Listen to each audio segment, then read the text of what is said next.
పితా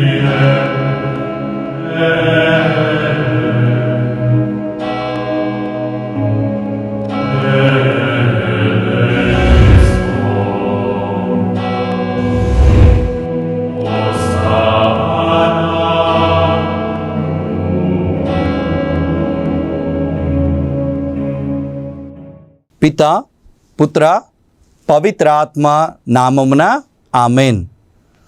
లూకా రాసిన సువార్త 19వ అధ్యాయము 9వ వచనము మరియు 10వ వచనము.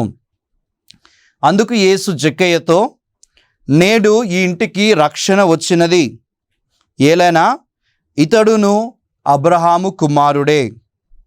మనుష్య కుమారుడు తప్పిపోయిన దానిని వెతకి రక్షించుటకు వచ్చి ఉన్నాడు అని అతనితో చెప్పాను. క్రీస్తు సువిశేషము. క్రీస్తువా మీకు స్తుతి కలుగునుగాక. హల్లెలూయా, హల్లెలూయా, హల్లెలూయా. తండ్రి వందనం, తండ్రి స్తోత్రం. యేసువా వందనం, యేసువా స్తోత్రం. ఆత్మదేవా వందనం, ఆత్మదేవా స్తోత్రం. హల్లెలూయా, హల్లెలూయా, హల్లెలూయా. క్రీస్తునందు ప్రియ సోదరి సోదరులారా, దివ్యవాణి విశ్వాసులారా, మరొక మారు క్రీస్తు సందేశం అను ఆధ్యాత్మిక కార్యక్రమమునకు స్వాగతం, ఘన స్వాగతం. ఈరోజు మనము ధ్యానించే అంశము, నీవు అబ్రహాము కుమారుడివా, నీవు అబ్రహాము కుమారుడివా. ఈరోజు మనం చదివిన సువార్త పట్టణంలో లూకా శుభవార్త 19వ అధ్యాయం 9వ వచనంలో మారు మనస్సు పొందిన జక్కయ్యతో ప్రభు అంటున్న మాట, ఇదిగో నేడు ఇంటికి రక్షణ వచ్చింది, ఇతడు అబ్రహాము కుమారుడు. పాపంలో ఒప్పుకున్న జక్కయ్యతో ప్రభు అంటున్న మాట, ఇదిగో ఇతడు అబ్రహాము కుమారుడు. లూకా శుభవార్త 13వ అధ్యాయం 16వ వచనంలో 18 సంవత్సరముల నుండి అపవిత్ర ఆత్మ చేత నడుము వంగి ఎంతో బాధపడుతున్న స్త్రీని ప్రభు స్వస్థపరచాడు. ఆ స్వస్థపరిచిన తర్వాత ఆమెతో అంటున్న మాట ఏంటంటే, ఈమె అబ్రహాము కుమార్తె. చూడండి, పాపంలో ఉన్న జక్కయ్యతో ప్రభు అంటున్న మాట, ఇతడు అబ్రహాము కుమారుడు. నడుము వంగి సరిగా నడవలేని వ్యక్తితో స్వస్థపరిచిన తర్వాత ప్రభు అంటున్న మాట, ఈమె అబ్రహాము కుమార్తె. ఈ రెండు సంఘటనల ద్వారా అంధకారంలో ఉన్న వ్యక్తులకు, పాపంలో ఉన్న వ్యక్తులతో మరియు సరిగ్గా నడవలేని వ్యక్తులతో ప్రభు ఇస్తున్న సందేశం ఏంటంటే, ఇదిగో మీరు అబ్రహాము కుమార్తెగా నువ్వు మారాలి అని ప్రభు ఆశపడుతున్నాడు. మరి నీవు మారుతావా? అబ్రహాము కుమారుడిగా, అబ్రహాము కుమార్తెగా. అబ్రహాము కుమారుడిగా మారడం అంటే ఏంటంటే, ఉదాహరణకు ఎవరైనా ఒక తండ్రి ఉన్నాడు, అతనికి ఒక కుమారుడు ఉన్నాడు అనుకుందాం. ఆ కుమారుడిలో ఎవరి లక్షణాలు కనిపించాలి? తండ్రి లక్షణాలు కనిపించాలి. అదేవిధంగా అబ్రహాము కుమారుడిగా, కుమార్తెగా నువ్వు మారాలంటే అబ్రహాములో ఉన్న లక్షణాలు నీలో కనిపించాలి. యేసు ఆశపడుతున్నాడు అబ్రహాములో ఉన్న లక్షణాలు నీలో కనిపించాలి అని. మరి నీవు అబ్రహాము లక్షణాలు కనిపిస్తున్నాయా? ఒకసారి పరిశీలన చేసుకుందాం. అబ్రహాము కుమారుడివి కావాలంటే మొట్టమొదటిగా నువ్వు చేయాల్సింది ఏంటంటే, అబ్రహాము చేసినట్లు ఈ లోకాన్ని, ఈ లోక వ్యామోహాలను విడిచిపెట్టాలి. మనం చూసినట్లయితే ఆది కాండం 12వ అధ్యాయము 1వ వచనము మరియు 2వ వచనములో మనం చూసినట్లయితే దేవుడు అబ్రహామునకు కనిపిస్తున్నాడు. కనిపించి అతనితో అంటున్నాడు, నీవు నీ చుట్టుపక్కలను, నీ జీవితాన్ని, నీ ఆస్తిపాస్తులను అన్నిటినీ విడిచిపెట్టి నేను చూపు దేశమునకు నీవు వెళ్ళుము అని ఆయనతో అంటున్నాడు. అనగా 12వ అధ్యాయం 1వ వచనంలో గతాన్ని విడిచిపెట్టుమని, అదేవిధంగా నేను చూపు దేశము, అతనికి తెలియని ప్రదేశము అంటే భవిష్యత్తును కూడా నా చేతికి విడిచిపెట్టి నీవు నాతో కలిసి ప్రయాణం చేయుమని ప్రభువు అబ్రహామును కోరాడు. వెంటనే అబ్రహాం ఏం చేస్తున్నాడు? ఆస్తిపాస్తులను, అన్నదమ్ములను అందరినీ కూడా విడిచిపెట్టి భవిష్యత్తును దేవునికి సమర్పించుకొని యేసుతో, తండ్రి దేవునితో కలిసి ఆయన నడుస్తూ ఉన్నాడు. అంటే అబ్రహాము లోకాన్ని, లోక వ్యామోహాలను విడిచిపెట్టాడు. నీవు కూడా అబ్రహాము కుమారుడివి కావాలంటే నీకు కూడా ఉండాల్సిన లక్షణం ఏంటంటే, ఈ లోకము దాని వ్యామోహములను విడిచిపెట్టాలి. మరి నీవు విడిచిపెడతావా? నీవు అబ్రహాము కుమారుడి కావాలని, కుమార్తెవి కావాలని ప్రభు ఆశపడుతున్నాడు. ఆశపడి నీతో అంటున్న మాట, లోకాన్ని దాని వ్యామోహాలను విడిచిపెట్టు. యోహాను రాసిన మొదటి లేఖ 2వ అధ్యాయము 15-16 వచనాలను మనం పరిశీలన చేసినట్లయితే అక్కడ మనకు మంచి వాక్యం రాయబడ్డది. ఏంటంటే, ఈ లోకములో ఉన్నది దుష్టి వ్యామోహము మరియు ప్రాపంచిక వ్యామోహము, జీవితపు ఆశయలు. ఇలాంటి ఆశలన్నిటినీ నువ్వు విడిచిపెట్టేయి. ఇంద్రియ నిగ్రహము కలిగి ప్రభువుతో జీవించాలి. అందుకే ఈ లోకము దాని వ్యామోహము గతించును అని ఒక మంచి సామెత ఉంది. కాబట్టి ఈ లోక వ్యామోహాన్ని నువ్వు విడిచిపెట్టినప్పుడు నీవు అబ్రహాము కుమారుడిగా నీవు ఉండగలవు. ఇక్కడ మన ప్రభు ఆశపడుతున్నట్టు, నీవు అబ్రహాము కుమారుడివి కావాలంటే లోకమును దాని వ్యామోహమును విడిచిపెట్టాలి, పూర్వపు స్థితిని విడిచిపెట్టాలి, పూర్వపు ఆలోచనలు విడిచిపెట్టాలి, పూర్వపు అలవాట్లను, పూర్వపు స్థితిని వదిలిపెట్టాలి.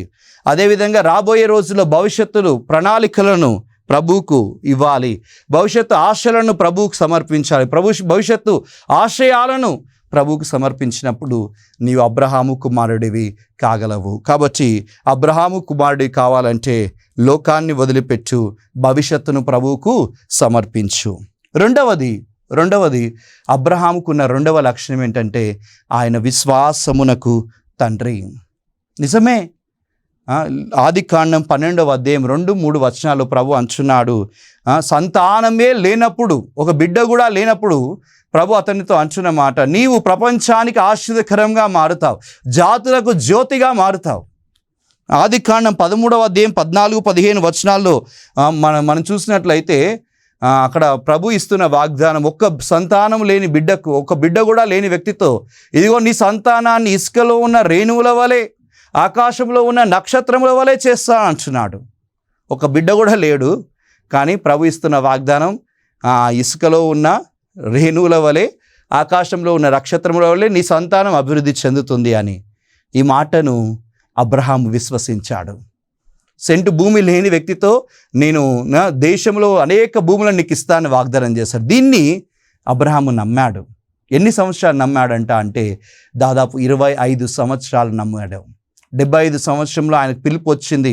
80వ సంవత్సరానికి కూడా ఒక బిడ్డ లేడు, 85కి ఒక బిడ్డ లేడు, 90కి లేడు, 95కి లేడు, 100వ సంవత్సరం వచ్చే వరకు కూడా ప్రభు వాగ్దానం చేస్తూనే ఉన్నాడు. కానీ అప్పటికీ కూడా ఆయనకు ఒక బిడ్డ కూడా, సారా ద్వారా ఒక బిడ్డ కూడా కలగలేదు.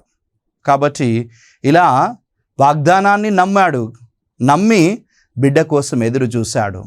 అందుకే ఆయన విశ్వాసం, చూడని విషయాలలో ఆయనకు విశ్వాసం ఉంది కనుక ఆయన విశ్వాసమునకు తండ్రి అవుతున్నాడు. అలా విశ్వసించాడు కాబట్టే ఆయనకు ఒక కుమారుడు పుడుతున్నాడు.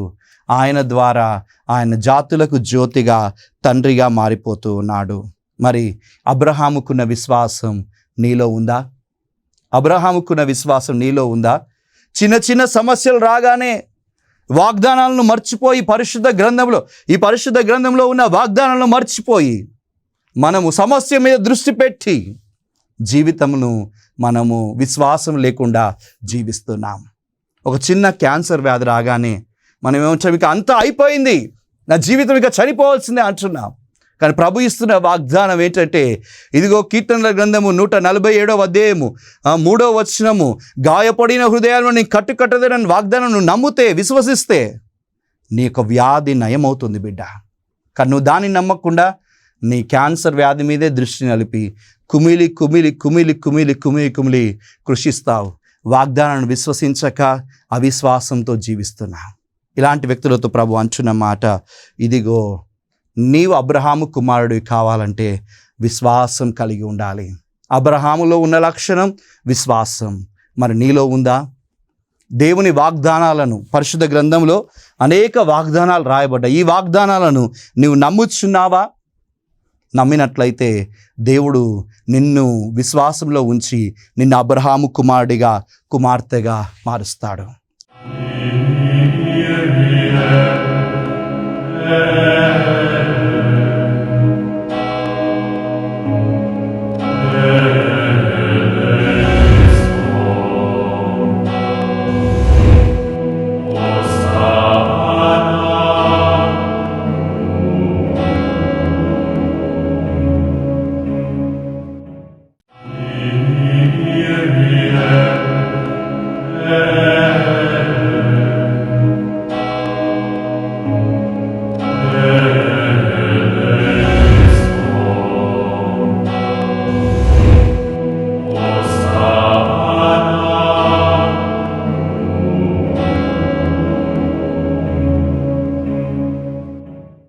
రోమీలకు రాయబడిన లేఖ 4వ అధ్యాయం 3వ వచనంలో మనం చూస్తున్నాం, అబ్రహాము నీతిమంతుడు అవుతున్నాడు. ఎందువలన అంటే విశ్వాసం వలన. విశ్వాసము మనల్ని నీతిమంతులుగా చేస్తుంది. మరి నీలో విశ్వాసం ఉంటే నిన్ను కూడా దేవుడు నీతిమంతుడిగా ఎంచుతాడు, నిన్ను కూడా అబ్రహాముగా కుమారుడిగా మారుస్తాడు. మరి నీకు ఉందా అబ్రహాము కుమారుడిలో ఉండాల్సిన లక్షణం?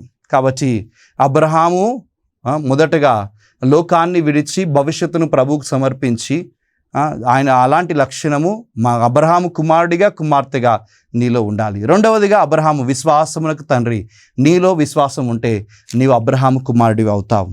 ఇక మూడవదిగా అబ్రహాములో మనకు కనిపించే లక్షణం ఏంటంటే అబ్రహాము ప్రార్థనా వీరుడు. మరి నీవు ప్రార్థిస్తున్నావా? ఆదికాండం 12వ అధ్యాయం 7వ వచనంలో మనం చూసినట్లయితే షెకెము అనే ప్రాంతంకు చేరుకోగానే అబ్రహాం ఏం చేస్తున్నాడంట అంటే ఒక పూజాపీఠం నిర్మించి దేవుణ్ణి ఆరాధిస్తున్నాడు. అక్కడి నుంచి బేతేలుకు వెళ్ళాడంట. ఆదికాండము 12వ అధ్యాయం 8వ వచనం. బేతేలుకు వెళ్ళిన తర్వాత బేతేలు చేరగానే ఏం చేస్తున్నాడంట, అక్కడ కూడా ఇంకొక పూజాపీఠం నిర్మిస్తూ ఉన్నాడు. అక్కడి నుంచి మామ్రే అనే ప్రాంతానికి వెళ్తూ ఉన్నాడు. ఆదికాండం 13వ అధ్యాయం 18వ వచనం. అక్కడికి వెళ్ళిన తర్వాత అబ్రహాం ఏం చేస్తున్నాడు, అక్కడ కూడా పూజాపీఠం నిర్మిస్తున్నాడు. ఆదికాండం 22వ అధ్యాయం 9వ వచనంలో మొరియా అనే కొండ ప్రాంతమునకు తన కుమారుణ్ణి సమర్పించడానికి వెళ్తున్నప్పుడు అబ్రహాం ఏం చేస్తున్నాడు, ఆ మొరియా ప్రాంతంలో ఒక పూజాపీఠం నిర్మిస్తున్నాడు. అంటే ఇలా తన జీవితంలో ప్రతి ప్రదేశం ఎక్కడికి వెళ్ళినా అబ్రహాం ఏం చేస్తున్నాడంట అంటే పూజాపీఠం నిర్మించి ప్రార్థన చేస్తూ ఉన్నాడు, దేవునికి ప్రార్థన చేస్తున్నాడు.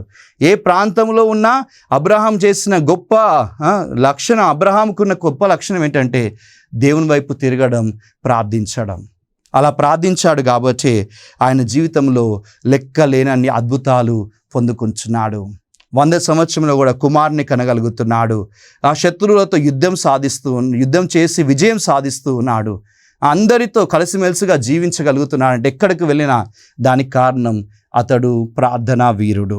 ఇంకెప్పుడు ప్రార్థించాడని మనం చూస్తే అబ్రహాము ఆదికాండం 18వ అధ్యాయము 16 నుంచి 33 వచనాలలో సొదొమ గొమొర్రా ప్రాంతాలను దేవుడు అగ్నితో కాల్చివేయాలని ఆశపడుతున్నప్పుడు అబ్రహాము దేవునితో మాట్లాడి 50 మంది ఉన్నా, 45 మంది ఉన్నా, 35 మంది ఉన్నా, 30 మంది ఉన్నా, చివరికి 10 మంది ఉన్నా, 5 ఉన్నా, ప్రభువా ఈ నగరాలను రక్షించయ్యా అని చెప్పేసి ప్రార్థనా పరుడై ప్రార్థించాడు. మరి నీ విషయం ఏంటి? నువ్వు ప్రార్థిస్తున్నావా? నీవు ఎక్కడ ప్రార్థిస్తున్నావు? ఏ సమయంలో ప్రార్థిస్తున్నావు? నువ్వు అబ్రహాము కుమారుడి కావాలంటే అబ్రహాములో ఉన్న లక్షణం, ప్రార్థన తత్వం అనేది నీలో కనిపించాలి. అప్పుడే నీవు అబ్రహాము కుమారుడిగా నువ్వు మారగలవు. మరి నువ్వు మారుతావా? అబ్రహాము కుమారుడిగా మారాలంటే ప్రార్థించాలి, ప్రార్థనలో దేవునితో మాట్లాడాలి, దేవుని వైపు చూడాలి. అప్పుడు నీవు కూడా అబ్రహాములాగా లెక్కలేనన్ని అద్భుతాలను అనేకమును నువ్వు పొందుకోగలవు. కాబట్టి అబ్రహాములో ఉన్న లక్షణం నీలో ఉంటే నీవు అబ్రహాము కుమారుడివి కాగలవు. ఇక 4వ లక్షణం అబ్రహాములో మనకు కనిపించేది ఏంటంటే ఇతరుల క్షేమాన్ని కోరుకున్న వ్యక్తి, స్వార్థాన్ని వీడిన వ్యక్తి. మనం చూసినట్లయితే ఆదికాండము 13వ అధ్యాయము 5వ వచనం నుండి 12వ వచనం వరకు మనం పరిశీలన చేసినట్లయితే అబ్రహాము కాపరులకు మరియు లోతు కాపరులకు మధ్య జగడములు అంటే యుద్ధములు జరుగుతూ ఉన్నాయి. ఇలా యుద్ధములు జరుగుతున్నప్పుడు అబ్రహాం ఏమంటున్నాడు లోతుతో, ఇదిగో లోత, ఈ యుద్ధములు ఆపివేయడానికి నువ్వు ఎడమ వైపు వెళితే నేను కుడివైపు వెళ్తాను, నువ్వు కుడివైపు వెళ్తే నేను ఎడమ వైపు వెళ్ళి మన ఇద్దరం విడిపోదాం, అప్పుడు మన కుటుంబాల మధ్య సఖ్యత ఉంటుంది. అప్పుడు లోతు చూస్తున్నాడు, ఎటువైపు మంచిగా ఉందా. ఆయన చూశాడంట, సొదొమ గొమొర్రా వైపు చూసి పచ్చటి చెట్లు కనిపించాయి, పచ్చటి వాతావరణం అక్కడ కనిపించింది, మంచి వాతావరణం కనిపించింది. లోతు స్వార్థపరుడై సొదొమ గొమొర్రా ప్రాంతంలో వైపు వెళ్తుంటే అబ్రహాము నిస్వార్థపరుడై ఎడారి ప్రాంతం వైపు వెళ్ళాడంట. చూడండి, లోతు క్షేమాన్ని కోరుకొని, పెద్దవాడైన అబ్రహాము లోతు క్షేమాన్ని, తనకంటే చిన్నవాడైన వాని యొక్క క్షేమాన్ని కోరుకొని ఆ యొక్క కుడివైపు వెళ్ళాలా ఎడమవైపు వెళ్ళాలా అనే నిర్ణయాన్ని లోతుకు అప్పగించాడు. అబ్రహాం అనొచ్చు, సొదొమ గొమొర్రా ప్రాంతము చాలా పచ్చదనంతో ఉంది, నేను అటు వెళ్తాను, నువ్వు ఇంకో వైపు వెళ్ళని లోతుని అనొచ్చు. కానీ అబ్రహాము స్వార్థపరుడు కాడు. ఇతరుల క్షేమాన్ని కోరాడు, లోతు క్షేమాన్ని కోరాడు. క్షేమాన్ని కోరే అతనికి సొదొమ గొమొర్రా పచ్చటి ప్రాంతాన్ని, పచ్చిక గల ప్రాంతాన్ని ఇచ్చాడు. కానీ అబ్రహాము నిర్జీవమైన ప్రాంతానికి వెళ్తూ ఉన్నాడు. అయినా సరే దేవుడు ఏం చేశాడు? ఆ అబ్రహాము వెళ్ళిన ప్రాంతాన్ని అధికంగా దీవించాడు. ఇతరుల క్షేమాన్ని నువ్వు కోరుకుంటే దేవుడు నిన్ను అధికంగా దీవిస్తాడు. చాలాసార్లు మన స్వార్థపరులమై జీవిస్తుంటాం. మన స్వార్థంతో ఉంటే దేవుని దీవెనలు పొందుకోలేం.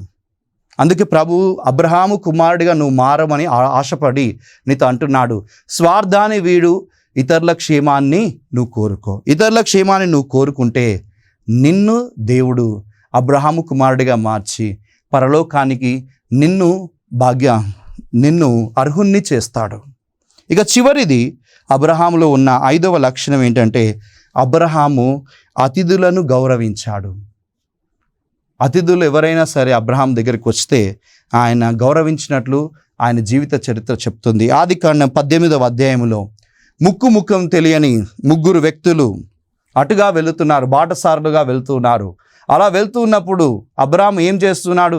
ఆ 3 బాటసారులను తన ఇంటికి పిలిచి ఆహారం లేని వారికి, దాహముతో ఉన్న వారికి దాహమును ఇచ్చి, ఆహారం లేని వారికి ఆహారం ఇచ్చి ఆయన ధన్యుడవుతూ ఉన్నాడు. అతిథులను గౌరవిస్తున్నాడు, అనాథలను గౌరవిస్తున్నాడు. అందుకే ఆ 3 మనుషులు దీవెనలు వసగారు. తెలియకుండానే దేవదూతలకి, దేవుని యొక్క ముఖమును ఎరిగిన వారికి అబ్రహాము ఆతిథ్యం ఇచ్చి ధన్యుడయ్యాడు అని హెబ్రీలకు రాయబడిన లేఖ 13వ అధ్యాయము 2వ వచనం మనకు తెలియజేస్తుంది. మరి నీ ఇంటికి వచ్చే అతిథులను నీవు గౌరవిస్తున్నావా? ముఖ్యంగా బాటసారులుగా చాలామంది బాట ప్రక్కనే కూర్చున్న వాళ్ళు, ఏమీ తినని వాళ్ళు, దాహముతో ఉన్న వాళ్ళకి నీవు ఆతిథ్యం ఇస్తున్నావా? అలా ఆతిథ్యం ఇస్తే నీవు అబ్రహాము కుమారుడివి అవుతావు. అబ్రహాము అతిథులను గౌరవించాడు. మన జీవితంలో కూడా మనము అతిథులను గౌరవించినప్పుడు దేవుడు మనల్ని దీవిస్తాడు, అబ్రహాము కుమారుడిగా మారుస్తాడు. ధ్యానించాం ఇప్పటి వరకు. దేవుడు మనల్ని, యేసుక్రీస్తు ప్రభు మనల్ని అబ్రహాము కుమారుడిగా, కుమార్తెలుగా చూడాలని ఆశపడుతున్నాడు. అబ్రహాంలో ఉన్న లక్షణాలు మనలో ఉన్నప్పుడు మనం అబ్రహాము కుమారుడిగా, కుమార్తెలుగా ఉంటాం. అబ్రహాములో ఉన్న లక్షణం లోకాన్ని వదిలిపెట్టడం, భవిష్యత్తును దేవునికి సమర్పించడం. మరి నీవు కూడా లోకాన్ని వదిలిపెడుతున్నావా? భవిష్యత్తును దేవునికి సమర్పిస్తున్నావా? అబ్రహాము విశ్వాసమునకు తండ్రి, మరి నీవు విశ్వాసములో ఎదుగుతున్నావా? అబ్రహాము ప్రార్థనా వీరుడు, మరి నీవు ప్రార్థన చేస్తున్నావా? అబ్రహాము స్వార్థం లేకుండా ఇతరుల క్షేమాన్ని కోరుకున్న వ్యక్తి, మరి నీవు ఇతరుల క్షేమాన్ని కోరుకుంటున్నావా? అబ్రహాము ఆతిథ్యం ఇచ్చి గౌరవించిన వ్యక్తి, మరి నీవు ఆహారం లేని వారికి, దప్పిక కొన్న వారికి, బట్టలు లేని వారికి ఆతిథ్యం ఇస్తున్నావా? పరిశీలించుకో. ఇవన్నీ చేస్తే నీవు నిజంగా అబ్రహాము కుమారుడివే. నేడే మీ ఇంటికి రక్షణ వచ్చునుగాక. ఆమేన్. ప్రార్థన చేసుకుందాం. కళ్ళు మూసుకొని చేతులు జోడించి ప్రార్థన చేద్దాం. మహోన్నతుడైన దేవా, సర్వశక్తిమంతుడా, నీ పరిశుద్ధ నామానికి వందనాలు, స్తోత్రాలు తెలియజేస్తూ ఉన్నాం తండ్రి. కృపగల దేవా, ప్రత్యేక విధంగా అబ్రహాము కుమారుడిగా, కుమార్తెగా మేము మారాలని నువ్వు ఆశపడుతున్నావు. అందుకే మారు మనసు పొందిన జక్కయ్యతో ఇతడు అబ్రహాము కుమారుడే అంటున్నావు. అదేవిధంగా స్వస్థపరచబడిన స్త్రీతో ఈమె అబ్రహాము కుమార్తె అని పలికి నీ యొక్క గొప్ప సత్యాన్ని మాకు నేర్పిస్తున్నావు. మేము అబ్రహాము కుమారుడిగా, కుమార్తెగా మారాలని ఆశపడుతున్నావు. అబ్రహాములో ఉన్న గుణాలు మాలో ఉండాలని ఆశపడుతున్నావు. నిజమే, అబ్రహాము లోకాన్ని విడిచిపెట్టినట్టు మేము కూడా లోకాన్ని, లోక వ్యామోహాన్ని విడిచిపెట్టే కృపను దయచేయండి. భవిష్యత్తును నీకు సమర్పిస్తున్నాం. మా జీవిత భవిష్యత్తు నీకు అర్పిస్తున్నాం. మమ్ము మలచండి, మాతో నడవండి ప్రభువా. మా అబ్రహామును పరలోకం వైపు నడిపించినట్టు మాతో కూడా నీవు నడిచి మమ్ము కూడా పరలోకం వైపు నడిపించమని వేడుచున్నాం. అబ్రహాము విశ్వాసముకు తండ్రి అయినట్టు ప్రభా మేము కూడా విశ్వాసంలో ఎదిగే కృపను దయచేయండి. చూడజాలని విషయములందు పూర్తి నమ్మకం కలగడమే విశ్వాసమని గ్రహించే కృపను దయచేయమని వేడుకొంచున్నాం. అబ్రహాము ఏ విధంగా అయితే ప్రార్థనా వీరుడో మేము కూడా అన్ని సమయాల్లో, అన్ని వేళల్లో, అన్ని ప్రదేశాల్లో ప్రార్థించే వరాన్ని మాకు దయచేయమని వేడుకొంచున్నాం తండ్రి. అబ్రహాము ఇతరుల క్షేమాన్ని కోరినట్టు మేము కూడా మా స్వార్థాన్ని వీడి ఇతరుల క్షేమాన్ని కోరుకునే బిడ్డలుగా మమ్మ మలచండి ప్రభా. అబ్రహాము ఏ విధంగా అయితే ఇతరులకు ఆతిథ్యం ఇస్తున్నాడో మేము కూడా అనాథలకు, అభాగ్యులకు ఆతిథ్యం ఇచ్చి మేమందరం అబ్రహాము కుమారులుగా, కుమార్తెలుగా మారే గొప్ప వరాన్ని మాకు దయచేయమని వేడుకొంచున్నాం. అనారోగ్యంతో బాధపడుచున్న వారిని ప్రభా నీకు అర్పిస్తున్నాం ప్రభా. నీ చిత్త ప్రకారం ప్రతి ఒక్కరు కూడా యేసు నామములో స్వస్థత పొందుకుందురుగాక. ప్రతి ఒక్కరు కూడా అబ్రహాము కుమారులుగా, కుమార్తెలుగా మారుదురుగాక. విశ్వాసములకు తండ్రి అయిన అబ్రహాము మా కొరకు ప్రార్థించుము, మా అందరినీ దీవించుమని ఈ మనులన్నిటినీ మా రక్షకుడు, మా నాథుడు యేసు అతి పరిశుద్ధ నామములో అడిగి ప్రార్థిస్తున్నాము తండ్రి, ఆమేన్. ప్రభు మీతో ఉండునుగాక, మీ ఆత్మతోనూ ఉండునుగాక. సర్వశక్తిగల సర్వేశ్వరుడు పిత, పుత్ర, పరిశుద్ధ ఆత్మ దేవుడు మేము దీవించి ఆశీర్వదించి కాచి కాపాడుదురుగాక. ఆమేన్.